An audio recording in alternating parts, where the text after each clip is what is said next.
Buonasera, ben ritrovati con l'informazione flash di New Sicilia. Di seguito i titoli più importanti del pomeriggio.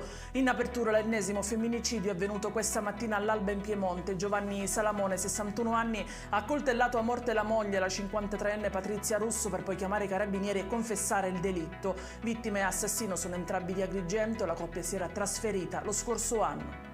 Non ce l'ha fatta Silvio Emilia, il conducente del camion rimasto coinvolto nel grave sinistro dello scorso 9 ottobre tra Mineo e Palagonia.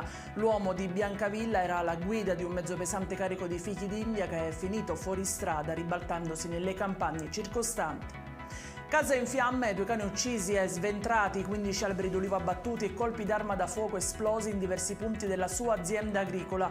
Questo è quello che da giorni sta vivendo un imprenditore agricolo di Santa Maria di Licodia, una lunga serie di intimidazioni che adesso sono al vaglio degli inquirenti. Si espande sempre di più la ragnatela informatica su cui agiva Carmelo Miano. L'hacker siciliano 24enne arrestato nei giorni scorsi. È stato scoperto che il Miano era in possesso tra Firenze, Perugia e Torino di ben 46 password di altrettanti magistrati inquirenti, tra cui anche quelle dei procuratori di Perugia e di Firenze. E in chiusura il meteo, in Sicilia restano davvero poche ore di vita al caldo estivo che dovrà vederselo con una serie di contrasti termici previsti da venerdì 18 ottobre, piogge e temporali. Il peggio dovrebbe arrivare nella giornata di sabato, certo è da escludere l'arrivo del tanto discusso ciclone.